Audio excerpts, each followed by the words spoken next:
Most welcome આપણી YouTube channel છે job update પર 1 થી 4 ચેપ્ટર આપણે વિડીયોઝ બનાવી લીધો છે.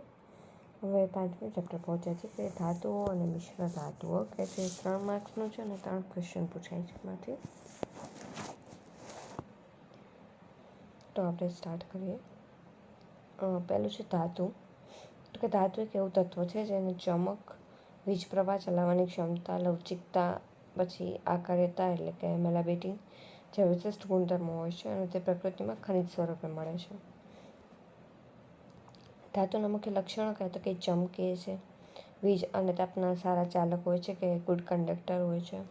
પછી લવચિકતા હોય છે અને તાર ખેંચી શકાય છે. આ કાર્ય હોય છે એટલે કે મેલેબલ હોય છે, એટલે કે પાતળી ચાદર બનાવી શકાય છે. ઘનતા એની વધુ હોય છે, ગરમીમાં તે ઓગળી જાય છે. મોટાભાગે ઘન અવસ્થામાં હોય છે. પારો છે લિક્વિડ ફોર્મમાં હોય છે, મર્ક્યુરી. ઉદાહરણ તરીકે આપણે જોઈએ તો કે કોપર છે, લોખંડ છે, Fe, એલ્યુમિનિયમ, સોનું, ચાંદી. પછી મિશ્ર ધાતુ. મિશ્ર ધાતુ નામ ઉપરથી જ ખબર પડે છે કે 1 થી 2 ધાતુ, 2 કે તેથી વધારે ધાતુ એમાં મિશ્ર કરેલી છે.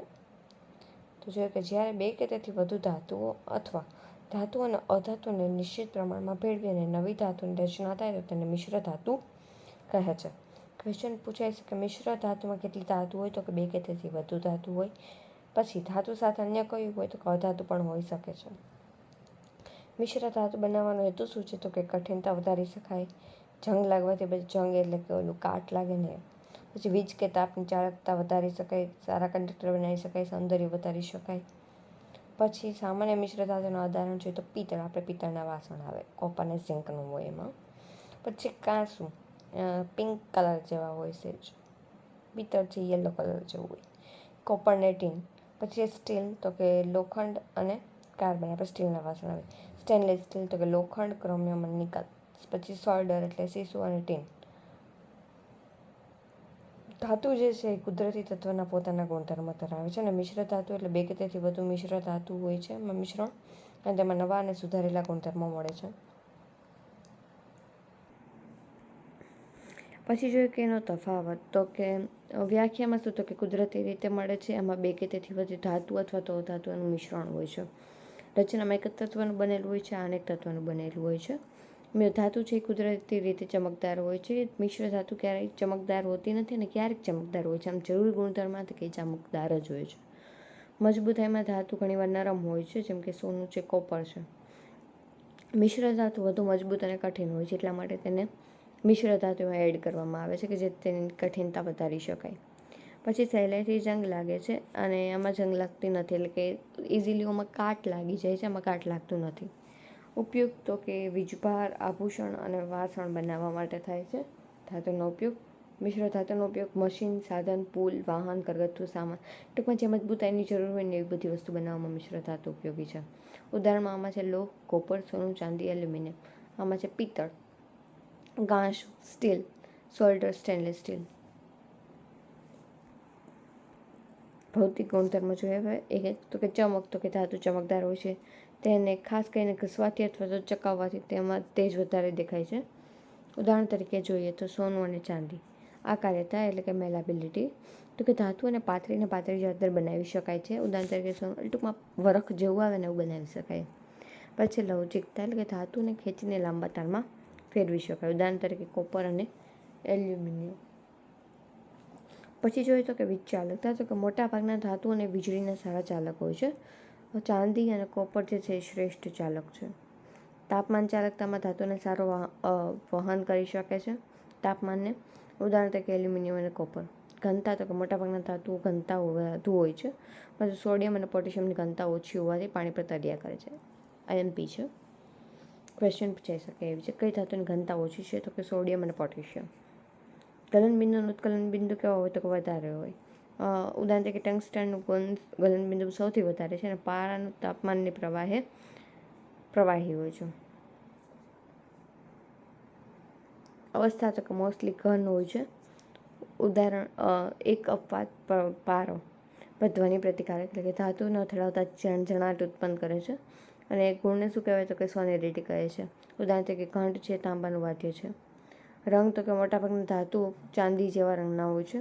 પરંતુ સોનું પીળું હોય છે અને કોપરથી આછો લાલ રંગ ધરાવે છે. પછી છે કાસ્ટ આયર્ન એટલે કે ઢાળેલો લોહ. તો કે તેમાં કાર્બનનું પ્રમાણ કેટલું હોય તો કે 2 થી 4% હોય છે. કઠિન અને ભંગુર હોય છે એટલે કે બ્રિટલ હોય છે. મશીનના ભાગો પાઇપ પુલની રચના માટે વપરાય છે. સરળતાથી ઢાળને વિવિધ આકારોમાં બનાવી શકાય છે. કાસ્ટ આયર્નમાં કાર્બનનું પ્રમાણ 2 થી 4%. ઉપયોગી મશીન ઢાળ પાઇપ મશીનના ભાગો પાઇપ અને પુલની રચનામાં. પછી છે અયસ્કાંત લોખંડ. એમાં કેટલું પ્રમાણ 0.1 થી 0.25%. નરમ અને વાળી શકાય, લવચીક હોય, જંગ ખૂબ ઓછું લાગે છે. ચેઇન લોખંડના દરવાજા બારણા સુશોભન. પહેલું આપણે કહ્યું છે કાસ્ટ આયર્ન એટલે કે ઢાળેલું લોખંડ. એમાં 2 થી 4% હોય. એનો ઉપયોગ ક્યાં થાય તો કે પુલની બનાવટમાં, પાઇપ અને મશીનના ભાગો. પછી જોયું અયસ્ક લોખંડ. એમાં 0.1 થી 0.25% હોય છે, લવચીક હોય છે, સુશોભન બારણા દરવાજા અને ચેઇન બનાવવા. સ્ટીલ એમાં 0.25 થી 2% કાર્બનનું પ્રમાણ હોય છે. મિશ્ર ધાતુ બનાવવામાં તેમાં ક્રોમિયમ, નિકલ અને મેંગેનીઝ પણ ઉમેરવામાં આવે છે. સ્ટીલમાં ક્રોનિમે યાદ રાખવાનું. સ્ટીલમાં ક્રોનિમે એટલે કે ક્રોમિયમ, નિકલ અને મેંગેનીઝ. એમાં નિકલનું કામ શું છે તો કે આપણે કાટ લાગતો અટકાવે છે. ઓકે, આપણે 3 જોયા. કાસ્ટલ આયર્ન, રોટ આયર્ન અને સ્ટીલ. એમાં 2 થી 4%, 0.1% અને 0.25%. ગુણધર્મ શું? કઠિન, ભંગુર અને ભાર, નરમ, લવચીક, ઓછો જંગ. પછી છે મજબૂત, કઠિન અને લવચીકતા બંને. ઉપયોગો કાસ્ટલ આયર્ન વધારે કઠિન હોય છે અને ભંગુર હોય છે. રોટ આયર્ન લવચીક હોય છે અને સ્ટીલ બંનેનું સંતુલન છે. સ્ટીલ પર ગરમીની અસર શું થાય તો કે સ્ટીલ મુખ્યત્વે લોખંડ અને કાર્બનનું મિશ્રણ છે. કાર્બનનું પ્રમાણ અને ગરમી આપવાની રીત અનુસાર ગુણધર્મમાં ફેરફાર આવે છે. પછી છે એનિલિંગ એટલે કે ઉત્પન્ન, ધીમે ધીમે ઠંડુ કરવું. તો કે સ્ટીલને ઊંચા તાપમાને એટલે કે 700 થી 900 ડિગ્રી સેલ્સિયસ સુધી ગરમ કરીને ધીમે ધીમે ઠંડુ કરવામાં આવે છે. એનાથી શું થાય તો કે કઠિનતા વધે છે, નરમ બને છે અને મશીનિંગ માટે સરળ બને છે. પછી છે સામાન્યકરણ. પહેલાં શું હતું? ધીમે ધીમે ઠંડુ કરવાનું એટલે કે 700 થી 900 ડિગ્રી સેલ્સિયસ જેટલામાં ગરમ કર્યું એને ઠંડુ પાડવાનું. પછી છે સામાન્યકરણ. એમાં શું છે 800 થી 950 ડિગ્રી સેલ્સિયસ સુધી ગરમ કરી અને પછી હવામાં ઠંડુ કરવામાં આવે. એનાથી શું થાય તો કે દાણેદાર રચના જે છે સુધરે છે, મજબૂતી વધે છે અને આઘાત સામે પ્રતિકાર ક્ષમતા વધે છે. પછી એને કઠિનીકરણ. પહેલાં શું કર્યું આપણે? ઠંડુ કર્યું. પછી શું કર્યું આપણે તો કે સામાન્યકરણ કર્યું અને પછી તો કે ઝડપથી ઠંડુ કરવું. તો કે સ્ટીલને ઊંચા તાપમાને ગરમ કરી અને પછી તેને તેલ કે પાણીમાં ઝડપથી ઠંડુ કરવામાં આવે છે. એનાથી શું થાય? ખૂબ જ કઠિન બને અને ભંગુર પણ વધે. કટર, ચાકુ અને હથિયાર બનાવવામાં એ ઉપયોગી છે. પછી સમશીતોષ્ણ. તો કે પહેલાંથી કઠિન બનાવેલા સ્ટીલને ફરીથી માધ્યમ તાપમાને ગરમ કરી અને ધીમે ધીમે ઠંડુ કરવામાં આવે છે. પછી સતહી કઠિનતા કેસ હાર્ડનિંગ. તો કે સ્ટીલના સપાટીને વધારે કઠિન બનાવવામાં આવે છે. અંદરનો ભાગ નરમ રહે છે. ગિયર અને શાફ્ટમાં ઊંચી ગરમીથી ધીમે કરવામાં આવે તો નરમ બને અને ઊંચી ગરમીથી હવામાં ઠંડુ કરવામાં આવે તો મજબૂતી વધે. ઝડપથી ઠંડુ કરવા માટે કઠિનતા વધે અને ફરી મધ્યમ તાપમાન કરવાથી ટેમ્પરિંગ થાય. મિશ્ર ધાતુની વ્યાખ્યા આપણે જોઈ ગઈ. લક્ષણ શું છે તો કે મિશ્ર ધાતુ કરતાં વધારે મજબૂત અને ટકાઉ હોય છે. તેમાં ઘણીવાર જંગ ઓછો લાગે છે. મિશ્ર ધાતુના ઓગળ બિંદુ, ગલનબિંદુ, ઉત્કલનબિંદુ, કઠિનતા, લવચીકતા વધારે ધાતુ કરતાં જુદા હોય છે. ઉદાહરણ તરીકે પિત્તળ. પિત્તળમાં શું આવશે? કોપર અને ઝિંક. કાંસુમાં શું આવશે? કોપર અને ટીન. સ્ટીલમાં શું આવશે? લોહ અને કાર્બન. સ્ટેનલેસ સ્ટીલમાં તો કે લોહ, ક્રોમિયમ, નિકલ અને સોલ્ડરમાં સીસું અને ટીન.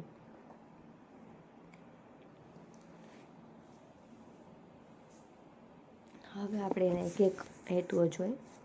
તો કે પહેલું તો કઠિનતા વધારવા માટે. કેમ તો કે ધાતુ હોય છે એ નરમ હોય છે. મિશ્ર ધાતુનો ઉપયોગ કરવામાં આવે તો એ વધારે કઠિન બને અને એનો ઉપયોગ વધારે સમય સુધી કરી શકાય અને ઇઝીલી તૂટે નહીં. મજબૂતી વધારી શકાય. પછી તો કે જંગ પ્રતિકારકતા હોય છે, એમાં કાટ લાગતો નથી સહેલાઈથી. વીજ ચાલકતા અને તાપમાન ચાલકતા વધારે હોય છે, સારા કંડક્ટર બનાવી શકાય છે. ઉદાહરણ તરીકે નિક્રોમમાં નિકલ અને ક્રોમિયમ હોય છે. હીટ વાયરમાં વપરાય છે. પછી ગલનબિંદુ બદલાવા એટલે કે મિશ્ર ધાતુને ગલનબિંદુ સુધી ધાતુ કરતાં જુદા હોય છે. ઉદાહરણ તરીકે જોઈએ તો સોલ્ડર. સૌંદર્ય વધારવા માટે મિશ્ર ધાતુના વર્ગીકરણ તો કે ફેરસ મિશ્ર ધાતુ કે તો તેમાં લોહ મુખ્ય તત્વ હોય છે અને વધુ મજબૂત, કઠિન અને ઔદ્યોગિક ક્ષેત્રમાં વ્યાપક ઉપયોગી હોય છે. ઉદાહરણ તરીકે જોઈએ કે સ્ટીલ કે જેમાં લોહ અને કાર્બન બેવ હોય છે. પછી સ્ટેનલેસ સ્ટીલ તો કે લોહ, ક્રોમિયમ અને નિકલ હોય છે. કાસ્ટ આયર્ન એટલે કે લોહ અને કાર્બન બેવ હોય છે. અને વ્રોટ આયર્ન કે જેમાં લોહ અને કાર્બન આટલું હોય છે. નોન ફેરસ મિશ્ર ધાતુ તો કે તેમાં લોહ હોતું નથી, હલકા, જંગરહિત અને ખાસ ઉપયોગ માટે વપરાય છે. ઉદાહરણ તરીકે જોઈએ તો પિત્તળ, કાંસુ, સોલ્ડર, નિક્રોમ અને ડ્યુરાલ્યુમિન. ડ્યુરાલ્યુમિન જે છે એલ્યુમિનિયમ, કોપર પ્લસ મેંગેનીઝ નવું આવ્યું છે. અન્ય આધાર ઉપર વર્ગીકરણમાં જોઈએ તો કે ઘટકોની સંખ્યાના આધારે તો કે બાઇનરી એલોય એટલે કે 2 ધાતુ હોય, પછી ટર્નરી એલોય એટલે કે 3 ધાતુ હોય, ક્વાટર્નરી એલોય 4 ધાતુ, મલ્ટી એલિમેન્ટ એલોય તો કે અનેક ધાતુ હોય. ઉપયોગના આધારે તો કે સ્ટ્રક્ચરલ એલોય, ડેકોરેટિવ એલોય, પછી ઇલેક્ટ્રિકલ એલોય અને હાઈ ટેમ્પરેચર એલોય. સ્ટ્રક્ચર તો કે સ્ટ્રક્ચર બનાવવા માટે, ડેકોરેટિવ એટલે કે આભૂષણ, શણગાર વગેરે માટે, ઇલેક્ટ્રિકના બધા સાધનો બનાવવા માટે, હાઈ ટેમ્પરેચર એટલે કે જે ટેમ્પરેચર જ્યાં એન્જિન છે, ટર્બાઇન છે એ બધા વગેરે માટે.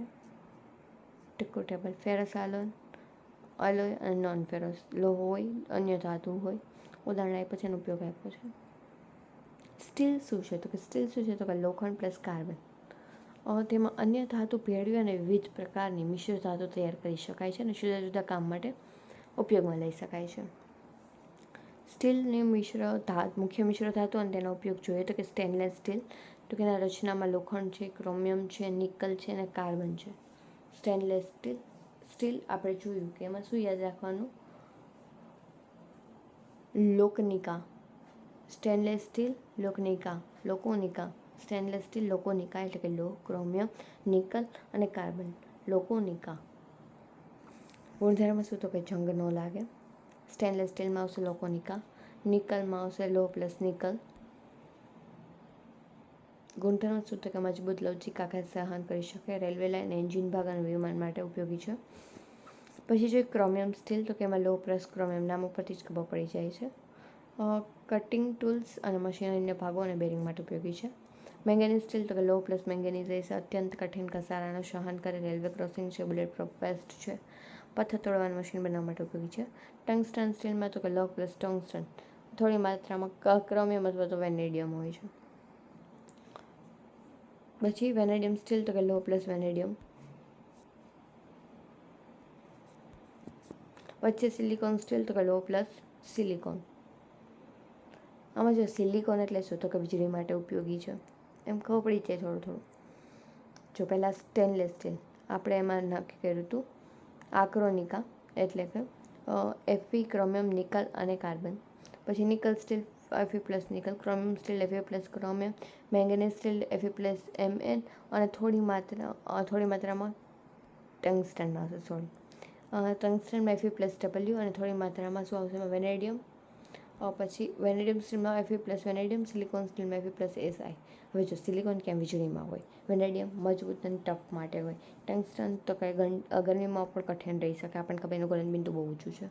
પછી મેંગેનીઝ તો અતિ કઠિન હોય, ક્રોમિયમ કઠિન અને ઘસારાનો પ્રતિકારક, ક્રોમિયમ ઘસારાના પ્રતિકારક માટે, નિકલ તો કે મજબૂત અને લવચીક, અને સ્ટેનલેસ સ્ટીલ જંગ ન લાગે, ચમકેદાર વાસણ.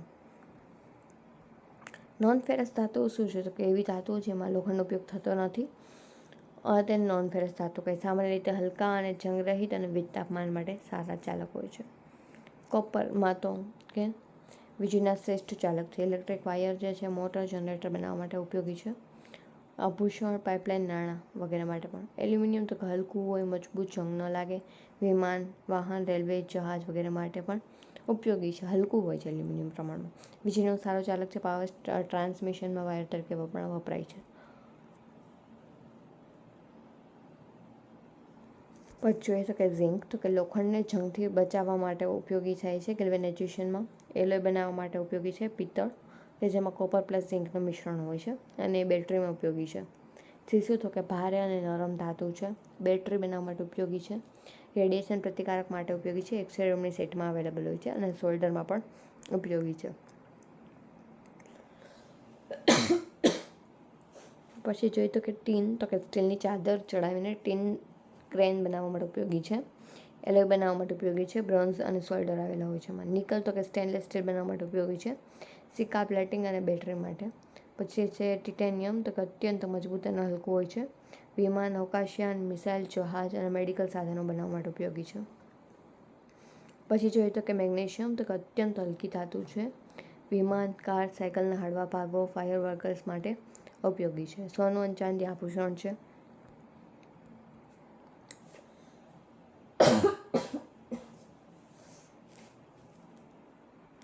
આપણે અહીંયા જોયું તે જ છે બધું. તમે તમારી રીતે જોઈ લેજો હવે. આઈ હોપ તમને આ ચેપ્ટર જે છે એ યુઝફુલ રહ્યું હશે. જો યુઝફુલ રહ્યું હોય તો તમે ચેનલને સબસ્ક્રાઈબ કરવાનું ના ભૂલશો. વિડીયોને લાઇક કરજો, શેર એન્ડ કમેન્ટ કરજો. Thank you.